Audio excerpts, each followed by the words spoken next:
সামনেই বিশ্বকর্মা পুজো, তার আগে ওই দফায় দফায় অস্ত্রশস্ত্রগুলো ওই অস্ত্রের ভান্ডার থেকে বের করে এনে ধুয়ে মুছে তেল মাখিয়ে একেবারে ঝাঁ চকচকে করে ফেলতে হবে। হ্যাঁ, চালাও চালাও, চালিয়ে যাও। এইভাবেই পুজোর আগের 7 দিন আর পরের 7 দিন কাটিয়ে দেবে নিশ্চয়ই। কি যে বলেন মন্ত্রী মশাই, তবে অতদিন না হলেও পুজোর দিন বা তার আগের দিন তো ওই ওইসব অস্ত্রশস্ত্রে হাত দেওয়াই যাবে না। সে তো বটেই, সে তো বটেই। বিশ্বকর্মা পুজো বলে কথা। আমার ইচ্ছা ছিল ওই বেশ ঘটা করে পুজোটা করব এবার, কিন্তু এমন টানাটানি চলছে যে ইচ্ছে থাকলেও উপায় নেই।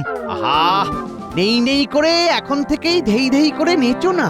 আমি যখন আছি তখন মহারাজকে বলে সব ব্যবস্থা হয়ে যাবে।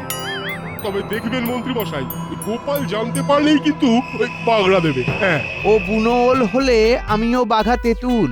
সবাইকে নিয়ে মহারাজের কাছে দরবার করলে গোপাল আর দাঁত ফোটাতে পারবে না। বলছেন মন্ত্রী মশাই? হ্যাঁ, তাহলে তো আমি আজই ওই অস্ত্র ভান্ডার ফাঁকা করে এখানে সব অস্ত্র এনে সাপ সূত্র করে ঢাকা দিয়ে রাখছি।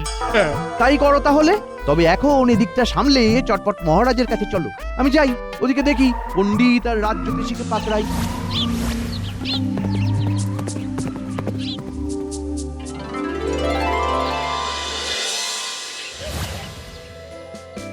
বল দেখি, আর কদিন পরেই বিশেষ কোন উৎসব পালন করা হবে?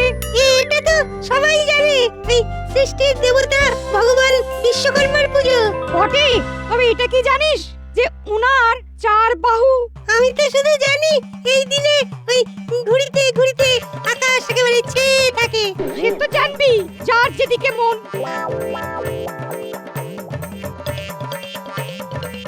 কিন্তু আমি তো এলাম পুজোর দিনক্ষণ নিয়ে আলোচনা করতে। আরে তেমনই তো কথা ছিল, তার কি হবে? যেমন কথা ছিল তেমনই কাজ হবে। সেনাপতি সব তোড়জোড় শুরু করে দিয়েছে, সে তো আর নমো নমো করে ছেড়ে দেওয়া যায় না। পঞ্জিকা অনুযায়ী শ্রী শ্রী বিশ্বকর্মা পূজার দিনটি কন্যা সংক্রান্তিতে পড়ে, তাই এবারেও বঙ্গাব্দের ভাদ্র মাসের শেষ দিন পুজো। বলছিলাম কি পণ্ডিত মশাই, আমাদের ছুটি দিয়ে দিন না, তবে আমরা যাই, তারপরে কিছু করে দেখাই। যাবি বলছিস? যা তবে।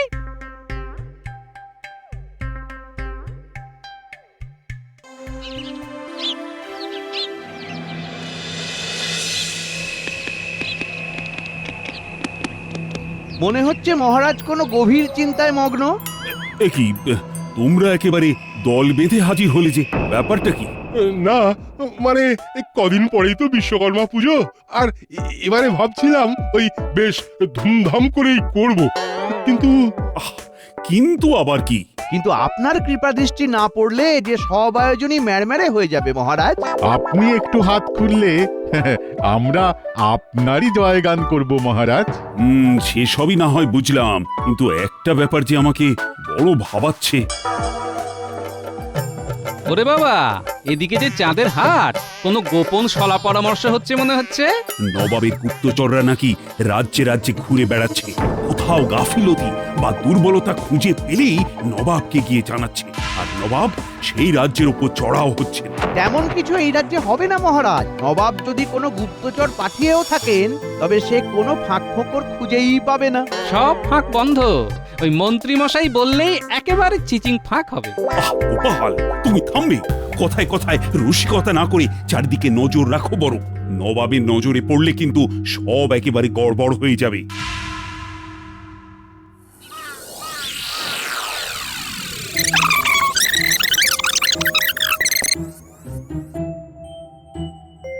শুনলে তো উজির, গুপ্তচর কি খবর দিয়ে গেল? এ তো একেবারে জবর খবর জাহাপানা। মহারাজ কৃষ্ণচন্দ্রের অস্ত্রাগার নাকি একেবারে ফাঁকা। এবার তাহলে কি করা যাবে, কি করা যাবে এবার? মহারাজ কৃষ্ণচন্দ্রকে চেপে ধরার এটাই তো সেরা সময় জাহাপানা। অস্ত্র ভান্ডার ফাঁকা, এটাই তো মৌকা। ভাবছি সশরীরে গিয়ে কৃষ্ণচন্দ্রকে চেপে ধরি। কিন্তু আপনার তো এখন ঠাসা কর্মসূচি জাহাপানা। গুপ্তচরের দেওয়া গুপ্ত খবরে যাওয়া আসা, খামবাজ, বর্ধমান, পর পর রাজ্য ভ্রমণ আছে। বাকি সব রাজ্য ছাড়ো, আগে কৃষ্ণনগর ধরো। আমি শুধু অস্ত্র ভান্ডারই দেখবো না, আমি বরং তার সাথে সাথে অস্ত্র নিয়ে সৈন্যবাহিনীর কুচকাওয়াজও দেখবো। এবার জমবে মজা।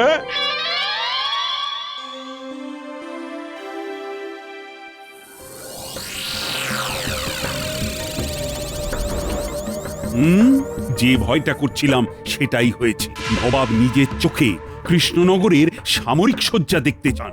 তাতে আর অসুবিধা কোথায় মহারাজ? আমাদের বাহিনী তো তৈরি আছে। অসুবিধে আছে বই কি, কাল বাদে পরশুই আসছেন তিনি। সে কি, সেদিন তো বিশ্বকর্মা পুজো। তবে আমাদের ভাগ্যের দোষ। তাহলে ওই 2-4টে অস্ত্রশস্ত্র ঠাকুরের কাছে রেখে ওই বাকি সব আবার ওই অস্ত্র ভান্ডারে চালান করে দিই মহারাজ। তাহলে তো মিটেই যেত। নবাব যে আবার বায়না জুড়েছেন তিনি কৃষ্ণনগরে এসে কুচকাওয়াজ দেখবেন। তা কি করে হবে মহারাজ? এটা তো সম্ভবই নয়। সেদিন তো অস্ত্রে হাতই দেওয়া যায় না।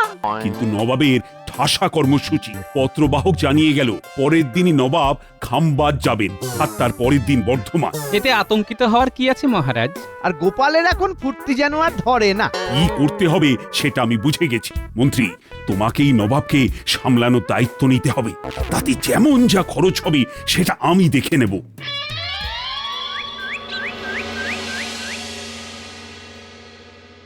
এবার তো আচ্ছা গেরোয় পড়লাম। মহারাজের কাছ থেকে দায়িত্ব না হয় পাওয়া গেল, বাড়তি কিছু রোজগারও না হয় হবে, কিন্তু সেই দায়িত্ব তো গুরু দায়িত্ব। নবাবকে সামলাবে কি করে?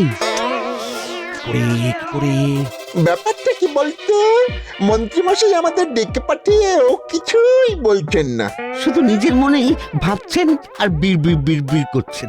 আমাদের মনে হয় আর একটু অপেক্ষা করতে হবে। তারপর কিছু বললেও বলতে পারেন।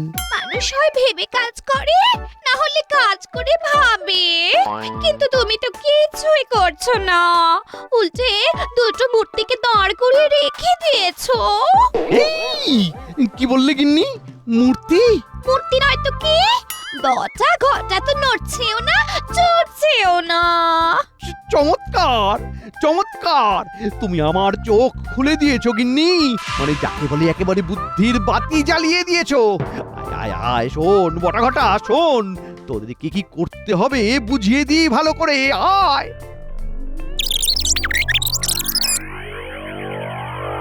মানুষটা যে থেকে থেকে কি হয় কে জানে। উফ, এই রোজগারে এদিক থেকে ওদিক আর ওদিক থেকে এদিক করে কিভাবে যে চালাতে হয় সে আমি জানি। গিন্নি তো ফর্দ ধরিয়ে দিয়ে খালাস।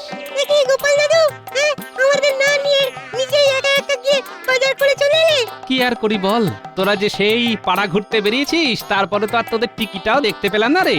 ওদিকে নিশ্চয়ই দিদা তাড়া দিচ্ছিল। তা আবার দেবে না?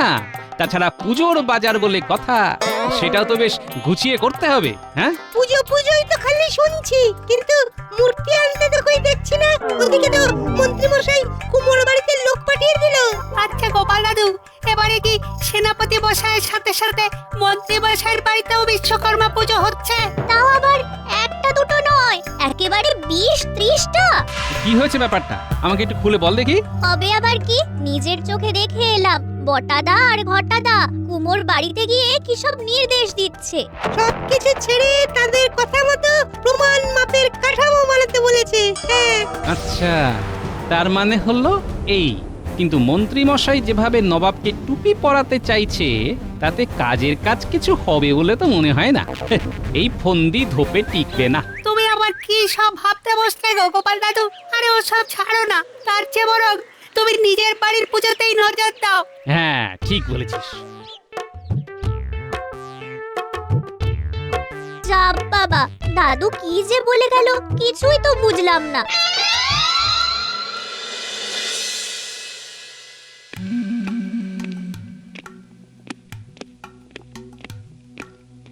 আজ বিশ্বকর্মা পুজো, অথচ মনে একটুও শান্তি নেই। মনটা খালি আনচান আনচান করছে। এই নবাব এলো বলে। আপনি একটু শান্ত হন মহারাজ। আপনি এমন উত্তেজিত হলে নবাব তো আরো পেয়ে বসবে। যাকে দায়িত্ব দিলাম সেই মন্ত্রীরই তো দেখা নেই।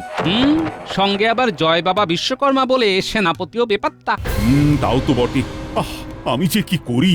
আমিও বুঝতে পারছি না, মানে নবাব এলে পুজো শুরু হবে নাকি চলে গেলে? সে আপনি যাই করুন, পুজো আগে হোক বা পরে, প্রসাদ না খেয়ে নবাব নড়বেন না মহারাজ। মন্ত্রীমশাই বোধহয় তারই তোড়জোড় করছে।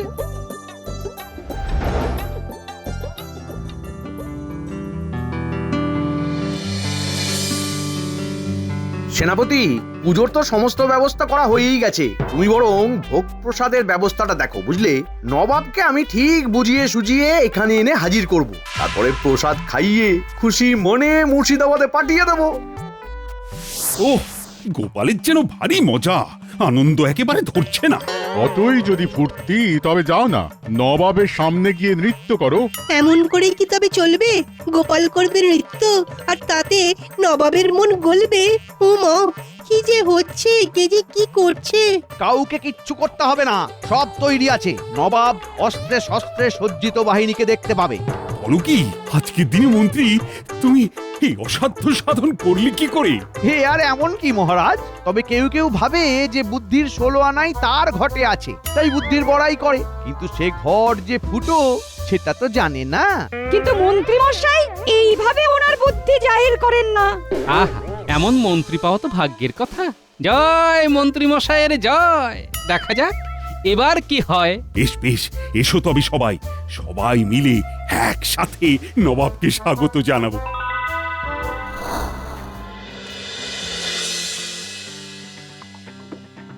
এই তো সৈন্যরা সারি দিয়ে দাঁড়িয়ে পড়েছে। শুধু কি তাই, সঙ্গে দেখুন সবাই কেমন অস্ত্রে শস্ত্রে সুসজ্জিত। সেটাও তো দেখছি, কিন্তু কই কেউ তো নড়াচড়া করছে না। খড়ের কাঠামোকে সৈন্যের পোশাক পরিয়ে দাঁড় করিয়ে দিলে এরকমই তো হবে মহারাজ। তাহলে মন্ত্রী তুমি কিনা শেষে এই বুদ্ধি বের করেছো? এবার শেষ রক্ষা হলে হয়। গোপালের চোখ বটে, দেখে দেখে এখনই এটা বলতে হয়। ওই তো নবাব এসে গেছেন, এক্ষুনি দুধ আর জল আলাদা আলাদা হয়ে যাবে। আসুন আসুন নবাব, কৃষ্ণনগরে আপনাকে স্বাগত। সবাই তো একেবারে তৈরি আছে দেখছি। কিন্তু এটা কি দেখলেন জাহাপানা, যে সৈন্যরা আপনাকে অভিবাদন জানালো না? তাই তো, না না না, এটা তো আমার অসম্মান। এমন কেন ভাবছেন জাহাপানা? আপনি যেভাবে অস্ত্রে শস্ত্রে সুসজ্জিত দেখতে চেয়েছিলেন, সৈন্যরা তো তেমনই আছে।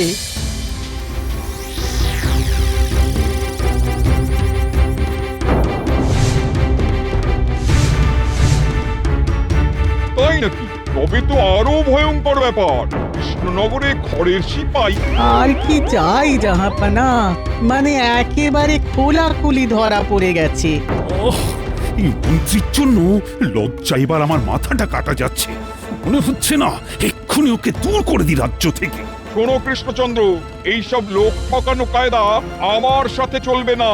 পুতুল নয়, সত্যিকারের সৈন্যদের কুচকাওয়াজ দেখবো আমি, নাহলে সবাইকে কচু বানিয়ে ছাড়বো।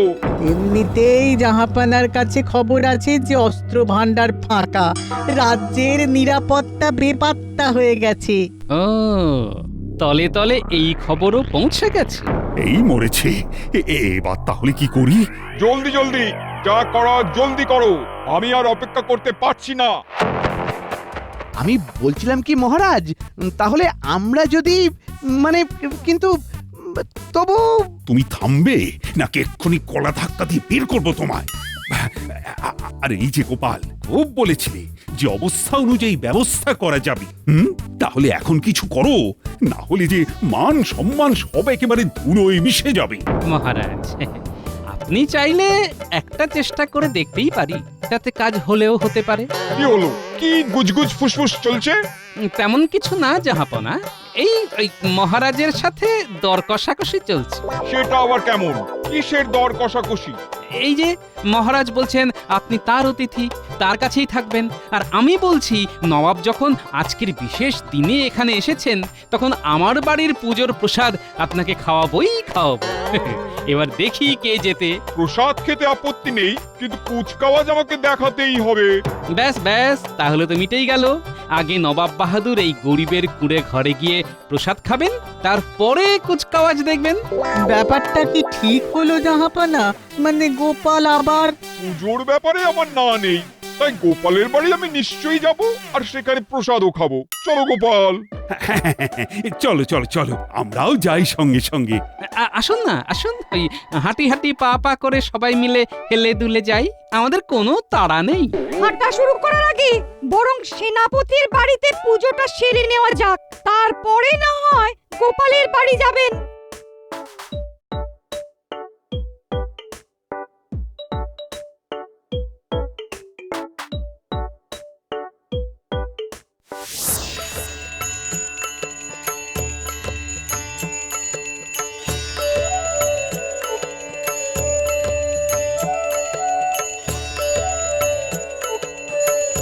জাহাপানা, পুজো তো শুরু হয়ে গেছে, কিন্তু আমাদের তো দেরি হয়ে যাচ্ছে। এবার একটু গোপালের বাড়ির দিকে এগিয়ে গেলে ভালো হতো না? হ্যাঁ হ্যাঁ হ্যাঁ, তাও বটে। এই চলো গোপাল, তোমার বাড়ি যাই। জাহাপনা, বলছিলাম যে এত তাড়াহুড়োর কি আছে? এরপরে প্রসাদের ব্যবস্থা আছে। আমার বাড়িতেও তো প্রসাদের ব্যবস্থা হয়েছে, তাহলে বরং সবার যাওয়ার প্রয়োজন নেই। ওই মহারাজ, মন্ত্রী মশাই, নবাব বাহাদুর আর উজির মশাই না হয় আমার সাথে চলুন, বাকিরা এখানেই প্রসাদ গ্রহণ করুন। তাই ভালো, তাই ভালো।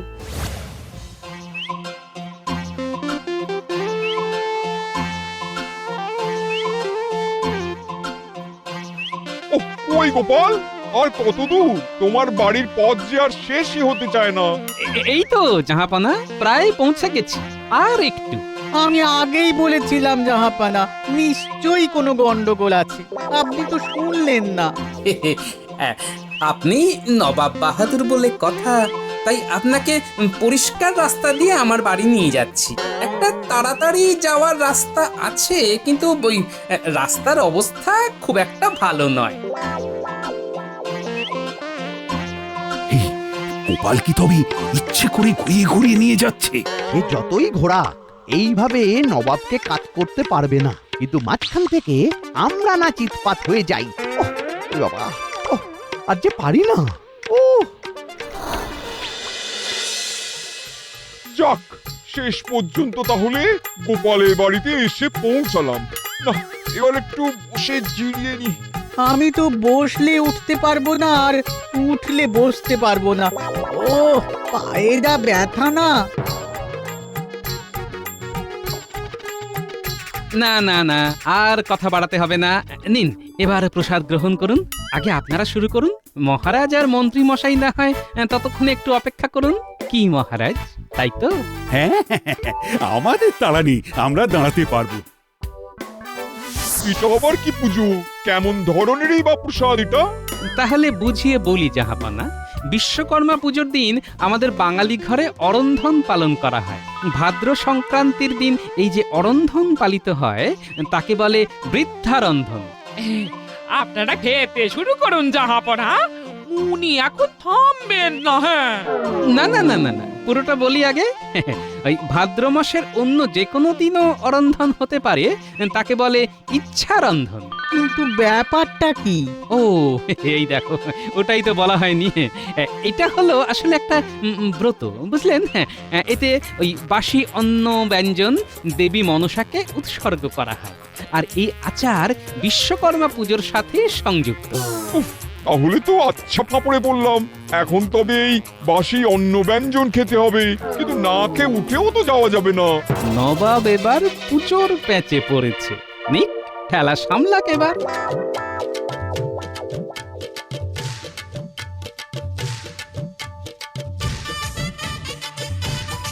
প্রথমে একটু কিন্তু কিন্তু করছিলাম বটে, কিন্তু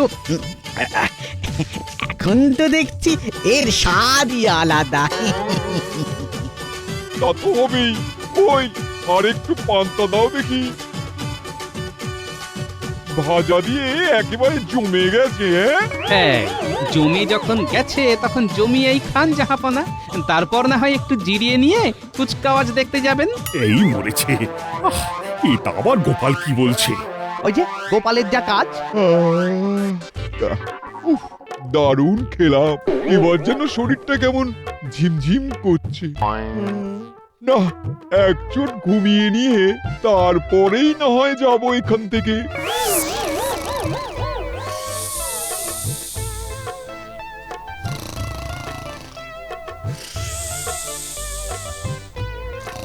কি হলো গোপাল? কি বুঝছো? নবাব কি যখন তখন উঠে পড়ে কুচকাওয়াজ দেখতে চাইবেন? উৎকণ্ঠার কোনো কারণ নেই মহারাজ।